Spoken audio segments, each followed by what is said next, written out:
Bonjour Nicolas Bouzou. Bonjour Lionel, bonjour à tous. Depuis le début de la semaine, Nicolas, le président du MEDEF, Geoffroy Roux de Bézieux, explique que l'on a devant nous une crise du logement.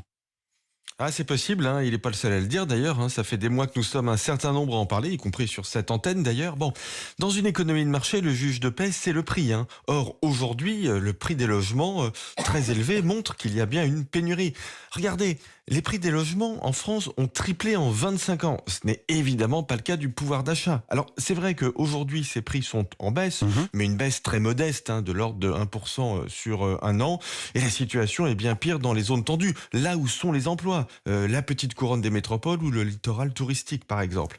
Bon, le résultat de tout ça, c'est que des jeunes qui travaillent dur ne peuvent plus accéder au logement. Et oui, c'est un problème économique, social et politique. Alors pourquoi, Nicolas? C'est l'augmentation des taux d'intérêt? Alors c'est vrai que les taux d'intérêt sont passés au-dessus des 3% à 20 ans, et puis en France, les règles d'octroi de crédit sont très strictes, avec un plafond d'endettement à 35% du revenu. Oui, il est objectivement devenu difficile d'obtenir des crédits au logement. Mais le problème est davantage du côté de l'offre. La hausse des taux d'intérêt rend plus difficile le financement des opérations de promotion immobilière. La loi contre l'artificialisation des sols, ce qu'on appelle le ZAN, zéro artificialisation nette, est appliquée de façon très dogmatique et elle empêche souvent de nouvelles constructions.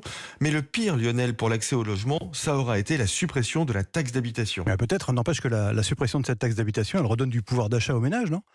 Ah oui, mais enfin, c'est une mesure d'apparence technique, aux effets sympas, vous avez raison, mais elle a un effet délétère. Elle coupe le lien entre la base fiscale des villes et le nombre de logements dans ces villes. Aujourd'hui, un maire n'a plus aucune incitation à délivrer des permis de construire. À l'inverse, de nouveaux logements pour un maire aujourd'hui, c'est des problèmes. Ça veut dire plus d'usage de routes, de trottoirs, peut-être davantage d'insécurité, éventuellement des écoles à construire, mais en tout cas, ça ne veut pas dire davantage de ressources fiscales.